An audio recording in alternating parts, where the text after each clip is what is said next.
Praise the Lord. ஒரே ஒரு வசனத்தை விட காண்பித்துக் கொடுக்கிறேன். சங்கீதம் 128 அதிகாரம் 2வது வசனம், உன் கைகளின் பிரயாசத்தை நீ சாப்பிடுவாய், உனக்கு பாக்கியமும் நன்மையும் உண்டாயிருக்கும். இன்னைக்கு ஆண்டவர் உங்களை பார்த்து சொல்ற காரியம் என்னன்னா, மகனே மகளே, உன்னுடைய கையிலுடைய பிரயாசத்தை நீ சாப்பிடுவாய், நீ ஆசீர்வாதமா இருப்ப, உனக்கு பாக்கியமும் நன்மையை தான் உண்டாயிருக்கும்னு சொல்றாரு.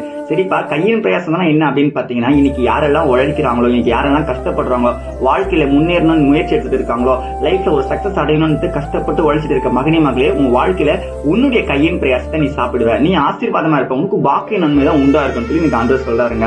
இன்னைக்கு நம்ம நிறைய பிரேயர் பண்றோம், நிறைய செபிக்கிறோம், நிறைய உபவாசம் இருக்கிறோம், ஆனா நம்ம உழைக்க மாட்டோங்க. நம்ம எதிர்பார்க்கிற காரியத்தை, நம்ம ஆசைப்படுற காரியத்தை நம்ம பெற்றுக்கொள்ளணும் அப்படின்னா நம்ம அதுக்காக உழைக்கணும்னு சொல்லி இன்னைக்கு ஆண்டவர் சொல்றாருங்க.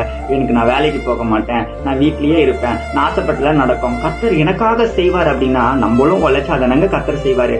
நான் யாரெல்லாம் லைஃப்ல உழைச்சுக்கிட்டே இருக்காங்களோ, கஷ்டப்பட்டுட்டே இருக்காங்களோ, அவங்களுக்கு எல்லாம் கர்த்தர் நிச்சயமாவே செய்வாரதான் சொல்றாரு. உன் கையின் பிரயாசத்தை நீ சாப்பிடுவ, எல்லா பிரச்சனையுமே நான் மாத்துவேன், நீ உழைச்சுக்கிட்டே இரு, உன் லைஃபை நான் மாத்திக்கிட்டே இருப்பேன், நீ என்னை விசுவாசிக்கிறியா அப்படின்னா நிச்சயமா வாழ்க்கை மாறும் அப்படின்னு சொல்லி ஆண்டவர் சொல்றாங்க. ஆண்டவரை விசுவாசித்தா எல்லாமே நடக்கும். ஏன்னா தேவனாலே கூடாத காரியம் ஒன்றுமே இல்லை.